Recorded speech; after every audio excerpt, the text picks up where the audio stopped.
The life of Cuban-American entrepreneur and thought leader Glenn Llopis has been characterized by the type of earned good fortune which he teaches as a speaker, professional mentor, and now in his highly anticipated new book, Earning Serendipity. The Earning Serendipity methodology leans a great deal on references to agriculture, tilling, sowing, reaping. These are part and parcel of our ultimate goal, which is earning good fortune and a bountiful harvest from our endeavors. We've discussed broadened observation, the art of seeing with circular vision, which is critical to both earning serendipity and seeing yourself through uncertain times. Again, is there ever a time that is certain? There is so much to talk about with respect to the methodology that we can't fit it all into this brief discussion. But I'm going to touch on each of the remaining 3 leaves because, as I explained at the beginning, they are the leaves on a shamrock. They coexist, each reinforcing the other. I'm also going to bring some of those agricultural references now because I think they provide a solid foundation for the understanding of the methodology. When we talk about seeing with circular vision, we're really talking about tilling and preparing our soil. See, any good gardener evaluates the bed in which they are going to plant, works to adjust the pH, takes the time to hoe the rocks and the weeds. When we talk about expansive innovation, we're really talking about planning our crops. It's the veteran farmer that knows that it is difficult and critical to rotate the crops among the plots, who knows that despite the uncertainties, conditions favor growth if the seed is properly sown. But those that can simply see the opportunity, who know that the soil is fertile but do not know how to sow it, they are the dreamers. Politely, we call them visionaries or idea people. Do you all remember the text I quoted earlier, the Entrepreneur's Toolkit?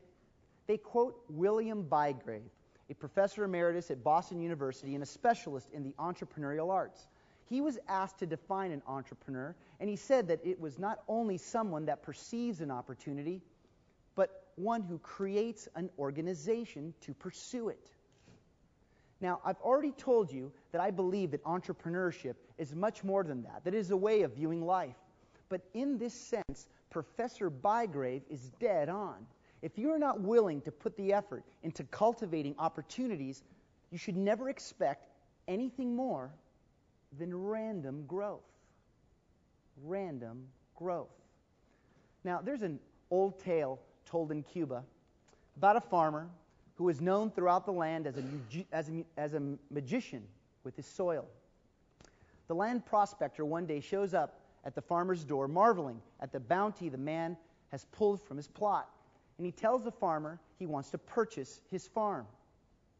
He has inquired throughout the region, and there are none that have consistent harvest that the farmer has. And everywhere the land prospector goes, the farmer's is the name he hears. He is willing to pay enough to make the farmer rich, beyond the wildest dreams, and will employ the farmer to work the land until the end of his days. The farmer asks for an evening to sleep on it, and when the prospector returns the next day, he politely declines. The prospector, disappointed, turns for his car, and as he's leaving, he tells the farmer, "What saddens me most is that now I will have to become your competitor. There is much more land near this town, and it's the soil, and it's the same. The same as yours. It too can be farmed successfully and with far greater profits. I had only hoped to include you in my great enterprise." And the prospector took his leave. "But why?" a boy who witnessed the exchange asked. "You could have been a rich man." The farmer considers the question for a moment and then nods, motioning towards the boy's earth-stained palms. The magic of which the man spoke is not in the soil as he thinks. It is here, in your hands and in mine.